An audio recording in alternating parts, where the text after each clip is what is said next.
Good morning, all of you.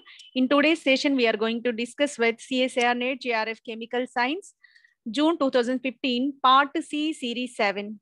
So in this June 2015, Part B was made into 3 different series. In Part C, whole 7 series have been made. In each series, we covered all 10 questions of this Part C. Because Part C is very lengthy, it is not possible to cover in the single session. That's why that's splitted into different series, right? So, and even previous year question papers, including 2016, 17, 18, 19, 20 academic year, including June and December, both the sessions are available on the channel called World of Competitive Chemistry.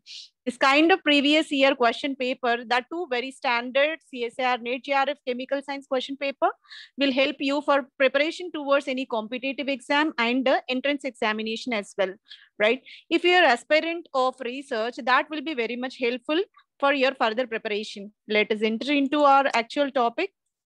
In this session, CSIR NET JRF Chemical Science, June 2015, Part C, Series 7, consists of questions from 131 to 145. Whole 15 questions, because only 5 questions will be left. That's the reason why remaining 5 also covered in this session, right? So let us start with question number 131. The equilibrium constant for the reaction methane plus 2 moles of water gives rise to carbon dioxide plus 4 hydrogen, and the carbon monoxide plus water gives rise to carbon dioxide plus hydrogen, K1 and K2 respectively. The equilibrium constant for the reaction methane plus water gives rise to carbon monoxide plus 3 hydrogen is, okay. So here chemical equilibrium question it is, and a reversible reaction is mentioned here. Whenever methane added with water, carbon dioxide, hydrogen got generated. Carbon monoxide upon adding with water, carbon dioxide and hydrogen are released. K1 is the rate constant for first reaction. K2 is the rate constant for second reaction. Equilibrium constant for the reaction methane plus water gives rise to carbon monoxide and hydrogen. This to be predicted. For that purpose, we have K1 is equal to first reaction. So here, rate of the reaction is equal to product concentration by reactant concentration. Rate of the reaction is equal to product concentration by reactant concentration will be taken. What are the products? Carbon dioxide. Hydrogen is the product. Then how can we assign this 4 moles of hydrogen? That can be taken as it's a power, right? Then by starting material, what are the starting materials? Methane and water molecules are there. Methane can be taken and water. Here, how many? 2 moles of water will be there. So in this way, K1 is taken like this. For the second chemical equation, that is K2. So carbon monoxide plus water gives rise to carbon dioxide plus hydrogen, right? So for this reaction, we are taking K2 is equal to product concentration by reactant. What is product? Carbon dioxide and hydrogen are the product. They are taken here. What are the reactants? Carbon monoxide and water. Carbon monoxide are and water taken as a denominator. So this is for K2. Now, we have to predict the equilibrium constant for this reaction. Equilibrium constant is given as K equilibrium is equal to K1 by K2. It is the ratio of first reaction to second reaction. First reaction, what are the components? Carbon dioxide, H2 to the power 4 by methane, H2 to the power 2 will be taken. Okay, so these are the powers. So that here, this is for K1 by K2 will be taken. What is K2 here? What is K2 here? K2 will be carbon dioxide. K2 will be carbon dioxide, hydrogen by carbon monoxide, hydrogen actually. But when we take the denominator to the numerator, what happens? Denominator to denominator becomes numerator, right? That's why here this denominator will come up into CO, H2O here by carbon dioxide and hydrogen will be there. By carbon dioxide and hydrogen will be there. Okay. So in this way, the equation can be represented. So carbon dioxide into this hydrogen to the power 4 by methane, water to the power 2 into carbon monoxide into water by carbon dioxide into hydrogen. So these are the equations. So here similar terms get cancelled. carbon dioxide, both are similar. Numerator, denominator, both get cancelled. And one more thing, hydrogen here, 4 moles are there. Here hydrogen 1 mole is there. 1 mole get cancelled, 1 mole. So that leftover 3 moles will be there. 3 hydrogen will left over. 3 hydrogen are represented here. Okay. And what else? Methane is there in the numerator. In the denominator, methane is not there, so that it will not be cancelled. Methane remains as such. Now we have to go with water. How many water there in the numerator? 2 water there. So in denominator, we have only 1 water. So 1 water get cancelled, more 1 water will be left over.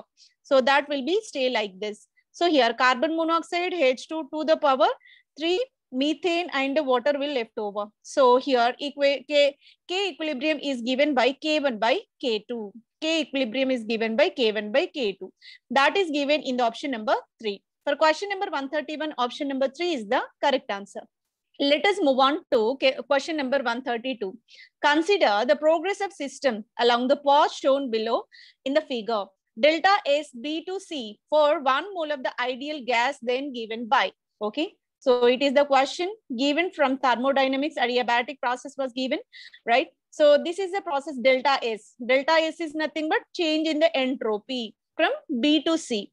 From B to C, what is the change in the entropy for 1 mole of ideal gas we have to depict, right? So here, from the first law of thermodynamics, du is equal to dq minus pdv. So du internal energy is equal to dq heat minus pdv can be taken. So when we take a dq towards this side, dq is equal to du plus pdv. Then du can be substituted with cv dt. P is equal to RTV in accordance with ideal gas equation. For 1 mole, it can be employed like this, right? So for 1 mole of ideal gas, dq is equal to du value. What is du value? Cv dt is the du value. So dq is equal to cv dt plus pdv. Instead of p, we can substitute RTV. So p can be replaced with RTV. Then we have dv. So the entire equation will be dq is equal to cv dt plus RT dv by v. So this is the equation we got after the substitution of required terms. Now ds is equal to dq by t. So this is the entropy relation to q and temperature. Heat and temperature related with change in the entropy by this formula. ds is equal to dq by t. By dividing the equation with the temperature. So equation can be divided with temperature. Now it will become, so we can substitute q value also. Q value also provided here, that also substituted in this equation. ds is equal to cv dt by t plus r dv by v. R dv by d because temperature got compensated here, right? So here the equation t is equal to pvr, then dt is equal to 1 by r p dv plus v dp. We get ds is equal to cv dp by dp plus cv plus r dv by v. So this is the extended equation for this extended equation. Now B to C only they are asking for change in entropy from B to C. Change in entropy from B to C can be considered. In that case, pressure remains constant because so this point to this point, there is no change in the pressure, only there is a change in volume and temperature. Being pressure constant at this instance, dP becomes 0. dP becomes 0, change in pressure term is 0. Now the equation, wherever pressure term is there, that dP value can be taken as 0. Those parameters becomes 0. Then the equation can be concised into Cv plus R dV by V. Pressure term becomes 0 here because the equation, in the equation we have to find out the entropy from B to C only. On this B to C line, pressure remains constant because all are laying on the same line. So there is no change in the pressure. Pressure change becomes 0. That's the reason why here the equation is concised into ds is equal to Cv plus R into dV by V. So equation can be integrated. Upon integration, it can be taken as delta S is equal to R ln V1 by V2. R ln V1 by V2, assuming CV plus R to be constant. So here CV, specific heat at constant volume, R is the gas constant. These two are the constant terms only. That's the reason why by integration you can discard these terms, right? So that's the reason why constant plus constant, it can be replaced with any other constant. That's the reason why we are taking directly as R. R is the constant, which is the sum of CV plus R. CV is the specific heat at constant volume. R is the gas constant, right? Constant plus constant becomes any other constant. That's why we indicated only R. R ln V1 by V2. So delta S is equal to R ln V1 by V2 is the final equation that is provided in the option number 4. For question number 132, option number 4 is the correct answer. Let us move on to question number 133.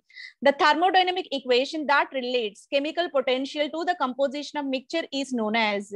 Again, it is a question from thermodynamics where chemical potential relation with composition of the matter that is given by the equation called Gibbs-Duhem equation. Gibbs-Duhem equation mainly correlates chemical potential with the composition of the matter that is provided in option number 2. For question number 133, option number 2 is the correct answer. Let us move on to question number 134. According to the transition state, the temperature dependent pre-exponential factor reaction between the linear and non-linear molecule that forms a product through the non-linear transition is given by. So non-linear transition for Q translational is given by T to the power 3 by 2. Q translational is given by T to the power 3 by 2. Q vibrational is given by T to the power 0. Q rotational is given by, this is directly proportional to T. This is directly proportional to T linear. What T denotes?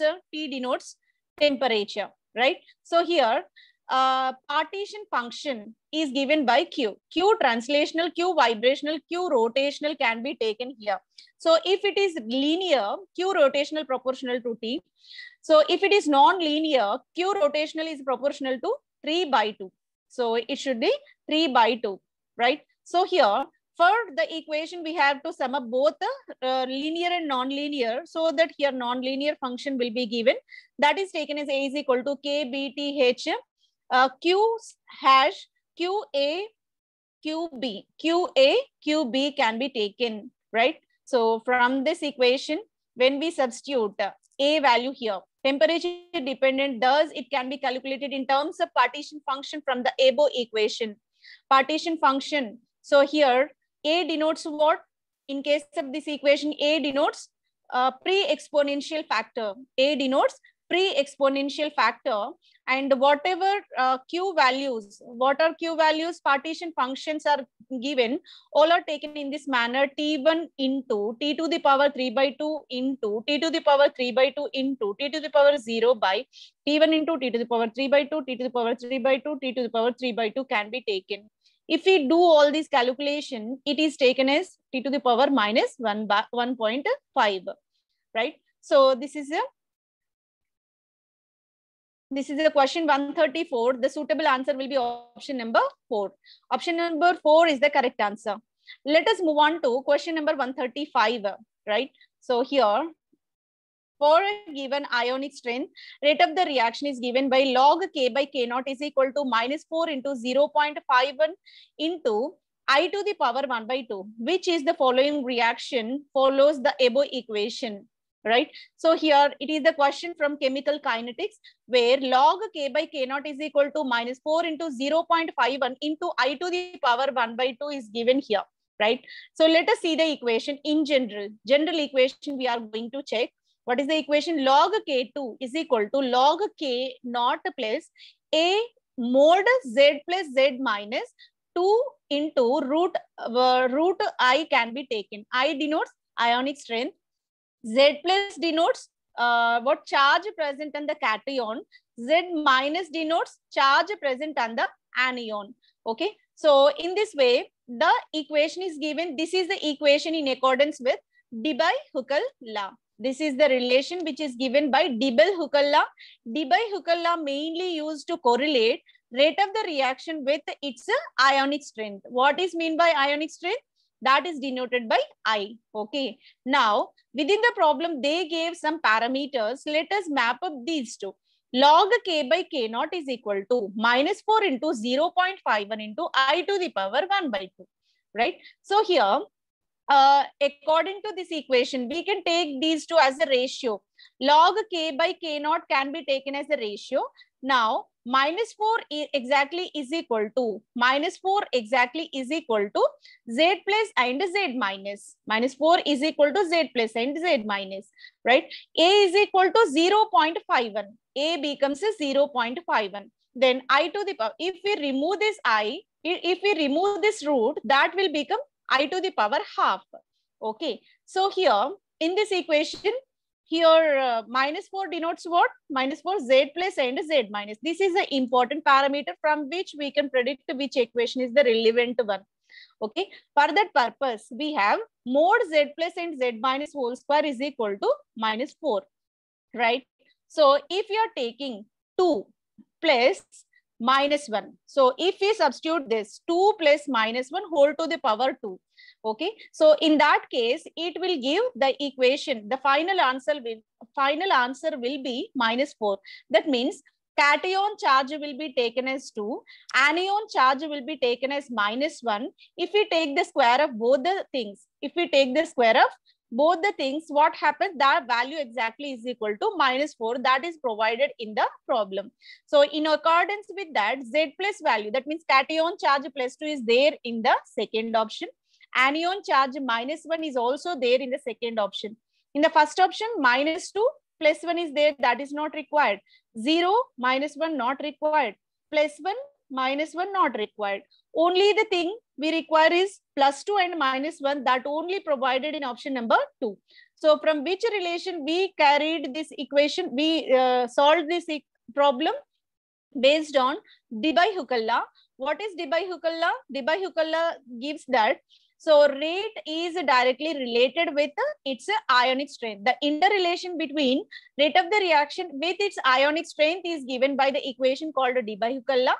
In accordance with Debye-Hückel law, log K2 is equal to log K naught plus A mod Z plus Z minus square under root I. I denotes this ionic strength. Okay. So here, from this equation, some parameters are provided. If we substitute that exactly, Z plus Z minus is Z plus Z minus whole square is given by -4. Only the probability will be Z plus cation charge will be 2, anion charge will be -1. So that is provided in option number 2. Hence, for question number 135, option number 2 is the correct answer. Let us move on to question number 136. For a reaction on a surface. So it is the kind of surface chemistry question. Long-year adsorption isotherm can be employed here. Hydrogen treated with the surface. Let us assume this is a surface. And on the surface, hydrogen when adsorbed. See here, hydrogen adsorbed on the surface region. Right? Slowly. So this one of the hydrogen will be departed from the system in the step 2. So at low pressure, hydrogen, the rate is proportional to. At low pressure of hydrogen applied in this equation as at a low pressure conditions, then what will be the rate of reaction? For that purpose, we have to apply long-year adsorption isotherm equation. In case of diatomic molecule, fraction covered depends upon atomic concentration in accordance with isotherm.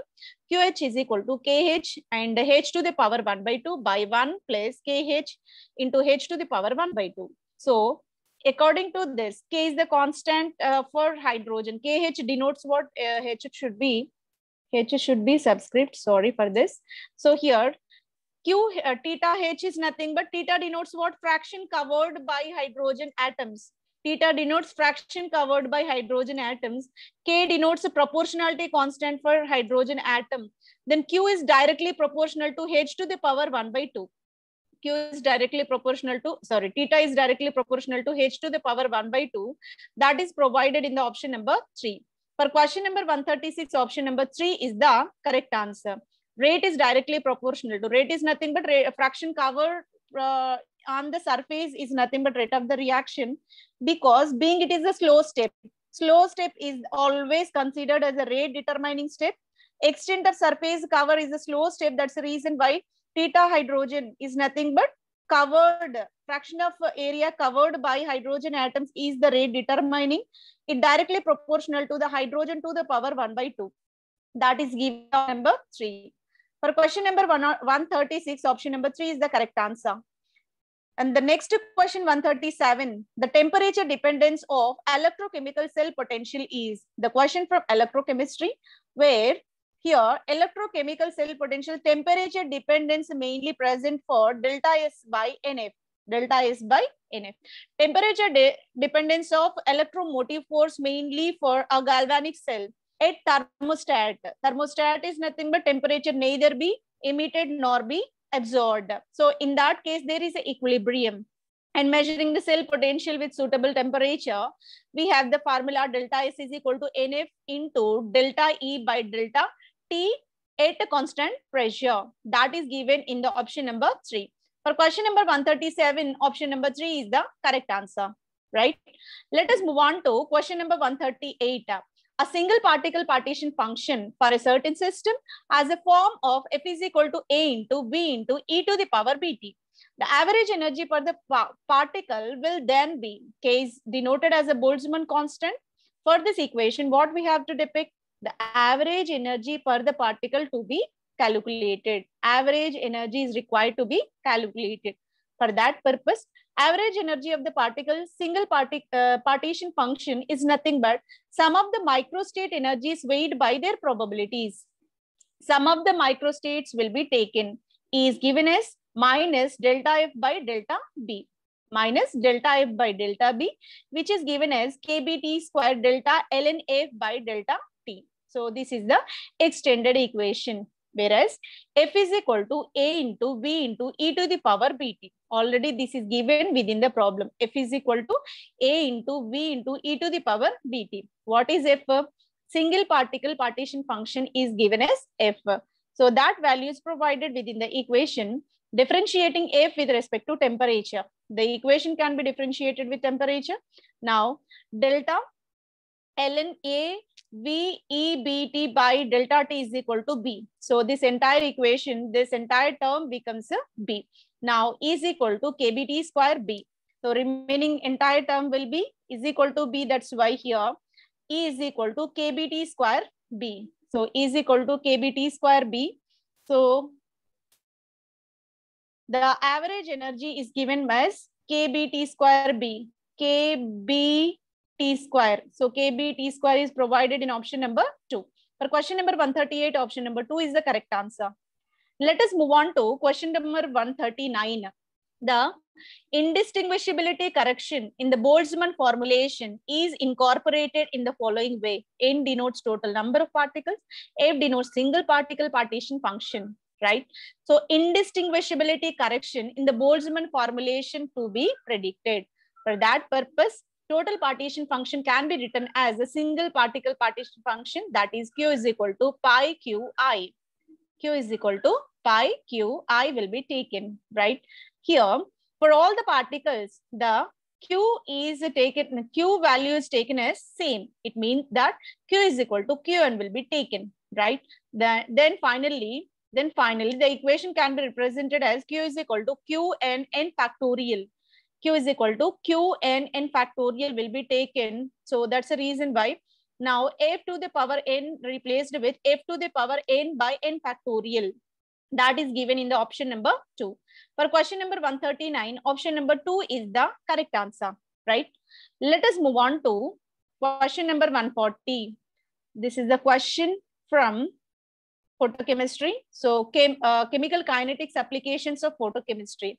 In the photochemical reaction, radicals are formed according to the equation. We are taking C4H10, it is called butane.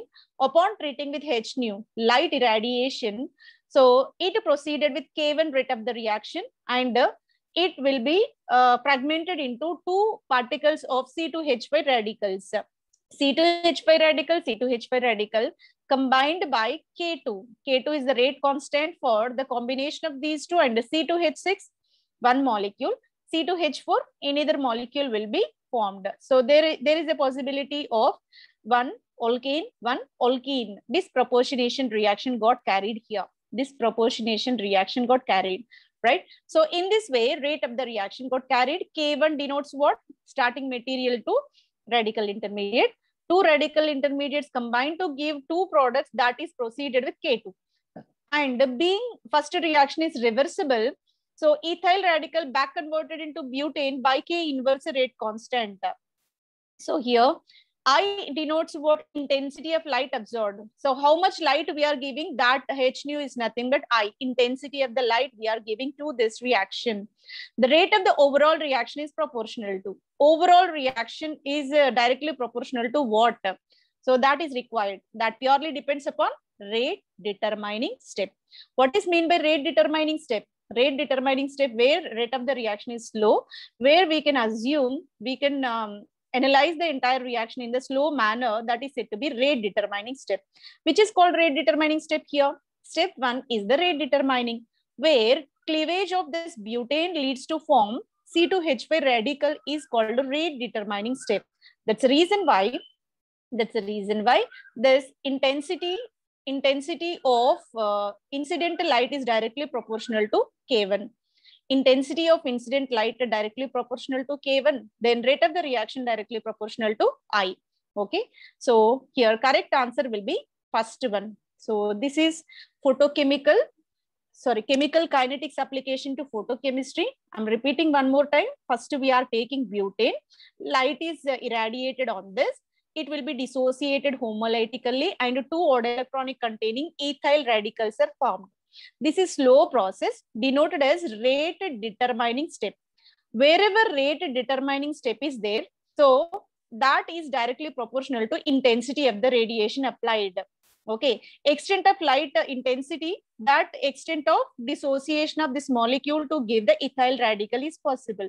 So that is there is a direct proportionality between rate, that is K1, with the H nu. So rate is proportional to H nu, that is nothing but intensity of light. So for question number 140, option number 1 is the correct answer. Let us move on to question number 141. Conductometric titration of strong acid with strong alkali shows a linear fall in the conductance up to neutralization point because, okay, it's a simple question which is given from electrochemistry, where what analytical titration. So generally we will go with normal burette, pipette, conical flask titration, but some instrumental calibration, instrumental calculations also possible. So using instrument, it is possible to find equivalent subsequently concentration of the solution. If we go with conductometric titration, here volume of alkali added and linearly there is a change in conductance is observed. So by plotting conductance versus volume of alkali, you can find out the equivalent points, concentration will be measured. They are asking for why there is a gradual decrease in the conductance when we are adding alkali from the burette. So initially we are taking strong acid. Strong acid being it is a better conductor of electricity due to the presence of fastly moving H plus ions. H plus ions are able to carry current in the faster way because these are fastly moving. When they are titrated against sodium hydroxide, now H plus being replaced with Na plus. Na plus are somewhat heavier. Their movement will become somewhat slower, so that here conductance obviously decreases. That is the reason why conductance of strong acid will be lower due to the addition of alkali from the burette. Faster moving H plus being replaced with the N plus metal, any metal what we are taking. If you are taking sodium hydroxide, Na plus will be added here, right? So that is the reason why we will get a V-shaped curve for this conductometric titration for strong acid versus strong base. So there is a linear decrease in the conductance, and after achieving equivalent point, later there is a slow rise in conductance, that is due to the introduction of hydroxide ions. That is not asked here, only why it is decreased. H plus removed. That's the reason why. So for question number 141, option number 3 is the correct answer. Let us move on to next question. Find the probability of link in the polymer where average values of links are 10, 50 and 100. This is the question from polymer chemistry. Question from polymer chemistry. So average values are, polymer average values are 10, 50 and 100 have been given. Then what is the probability link to be predicted? Very simple formula we have. Average size of the polymer is given by N bar. average size of the polymer n bar is equal to 1 by 1 minus P. So P denotes what? P denotes the probability of the link. Probability of the polymer link is given by P, and N denotes average size of the polymer. Average size is given 10, 50, 100. Okay, P should be calculated. So for first polymer, average value is 10. So if we substitute in the formula, 10 is equal to 1 by 1 minus P. 10 is equal to 1 by 1 minus P can be taken. So in that case, P is equal to 0.90, right? So for similarly, we can calculate for remaining 50 and 100 also. This is for 10. Now let us substitute 50. 50 is equal to 1 by 1 minus P, right? P is equal to, so for 50, it will be taken as 0.98 based on this formula only. N bar is equal to 1 by 1 minus P. So here N bar is known, 1 is integer, P to be calculated. So in this way, P is taken as 0.98 for 50. Average polymer 50.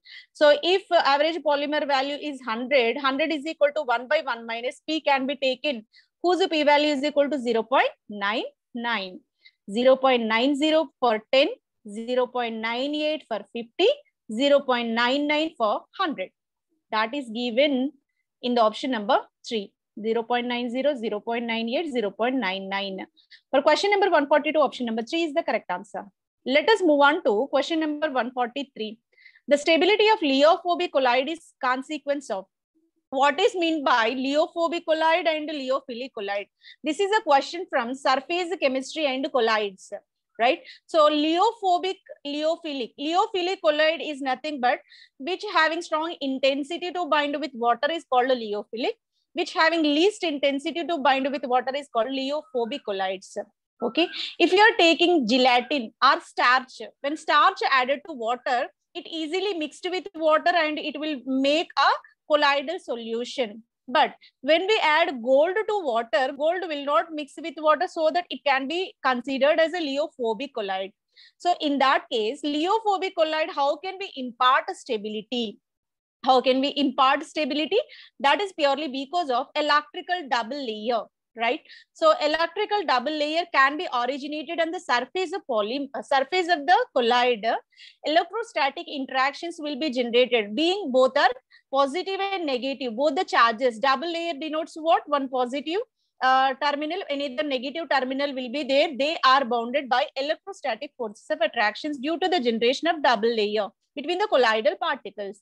Okay, so here dispersion phase and dispersion medium both are acquiring positive and negative charges here.